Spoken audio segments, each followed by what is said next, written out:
Hey everyone, welcome back to my channel.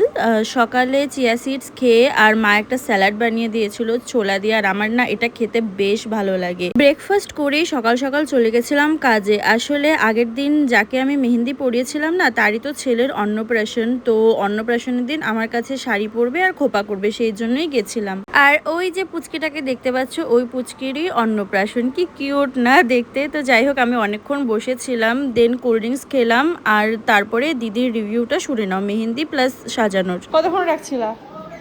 আমি তো এই 7:30 8টা মানে দু তিন ঘন্টা রাখছো, তাতেই কালার আসছে ভালো। যাই হোক, আজকে শাড়ি আর খোপা। এই যে, তো তোমার 2 দিন কিরকম লাগলো? দারুণ। সময়ের অভাবে করতেই পারি, ঠিক আছে।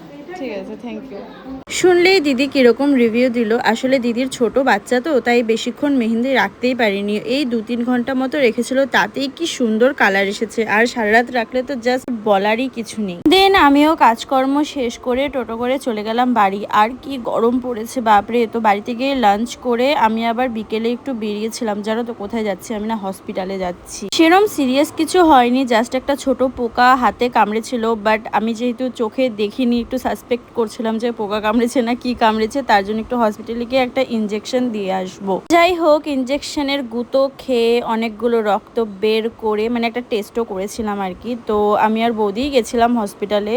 তারপরে বৌদিকে একটা আইসক্রিম খাওয়ালাম, আমিও খেলাম। দেন আইসক্রিম খেতে খেতে টোটো করে চলে গেলাম বাড়ি। ফার্স্টে আগে বৌদিকে নামিয়ে দিলাম, দেন আমি একাই যাচ্ছিলাম বাড়ি। তো বাড়িতে গিয়ে না ওই কিছু ভালো লাগছিল না, হাতটা একটু ব্যথা ব্যথাও করছিল। তো ভাবলাম একটু কিছু করি, মানে মেহেন্দি পরি আর কি। আগের দিনের এই 1.5টা মতো কোণ বেঁচে গিয়েছিল, তো সেটা দিয়ে আমি মেহেন্দি পরলাম। আর জানো তো আমার না মেহেন্দি পরতে খুব ভালো লাগে। আগে তো রোজ আমার হাতে মেহেন্দি থাকতো, বাট এখন তো অনেকটাই কম। দেন মা আমাকে ডিনার বানিয়ে দিল, ডিনারে মা পোহা বানিয়ে দিয়েছিল। আর আজকের পোহাটা তো খেতে জাস্ট অসম হয়েছিল। তো পোহা খেয়ে আমার যে সামনের আরেকটু ডিজাইন বাকি ছিল, তো সেটাও কমপ্লিট করে ফেললাম। আর তোমরা কমেন্ট করে বলো তো যে আমার ডিজাইনগুলো কিরকম হয়েছে, তোমাদের আমার মেহেন্দি ডিজাইনগুলো কিরকম লাগে বলো তো। তোমরা যদি পড়তে চাও তাহলে অবশ্যই আমার সাথে কন্ট্যাক্ট করতে পারো। দেন আমি মেহেন্দি উঠিয়ে ফেলেছি, এই হলো আমার ফ্রেশ টেইন। So that was it for today. Tata, by.